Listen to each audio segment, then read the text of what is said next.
the main data, TCP data, the direct way, but the TCP SYN packet, which is normally dropped in the GGSN or packet filter, should be sent via an VPN. So we want to keep the overhead as small as possible. At the moment, because we have some troubles with the Windows Mobile 5, we just implemented a Linux version just to show you, yes, this could work and this is working. Just use these few lines of code, set up your normal IP tunnel, for example, OpenVPN, use IP route 2 to register a new routing table, it's just echo. And then use NetFilter to do some firewall marking, especially marking the package you want to send through the tunnel. This is nice because even when you do direct communication between the two devices, you don't run into trouble with IP addresses, because when you normally would send through the tunnel, the IP address would change to the IP address of the tunnel. But with this solution, it won't. It's just, yes, very trivial. You can do it, just copy-paste and do it at home. But keep in mind, this solution might not always be optimal if you have a provider or a home network with return path filtering enabled. Okay, there is nearly no network with return path filtering today, but it might. There's another way to do the job. It's where we call minimal modification. It's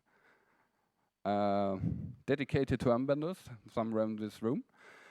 It's his idea to do quite the same job as I did. His idea was not to send it in another way, but just to solve the problem directly. The packet is filtered because the TCP SYN is set.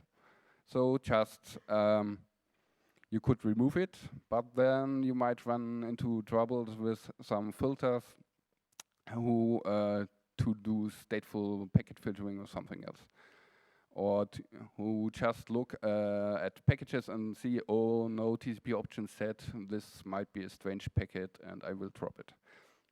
So use just the ACK bit, set additional the ACK bit, and then it looks like an answer of another station for TCP SYN packet.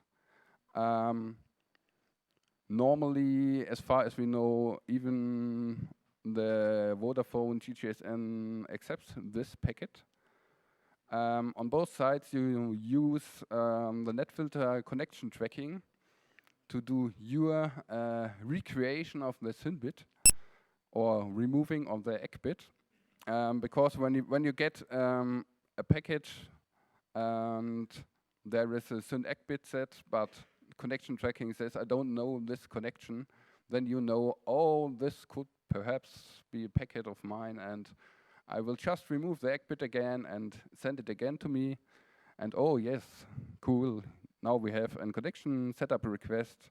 Let's set up this TCP session.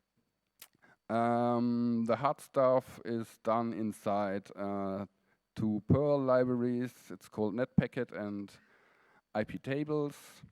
There's just some queue management and changing of packets, recalculating the checksum of the IP packet and TCP, I think, and then you just send the packet out again.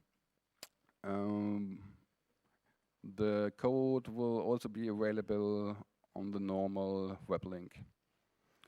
So I give back to Daniel for the overall conclusions.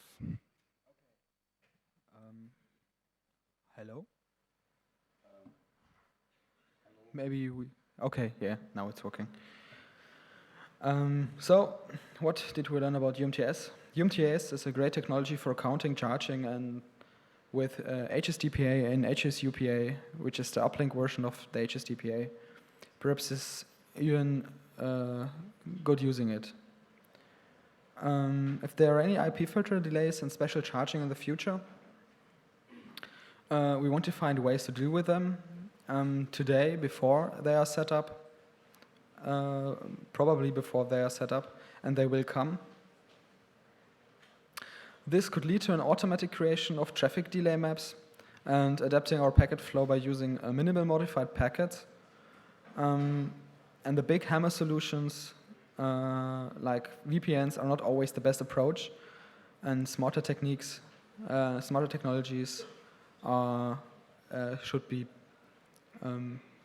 preferred. So now we have 5 minutes from my clock for some questions. You can email us or subscribe to a mailing list.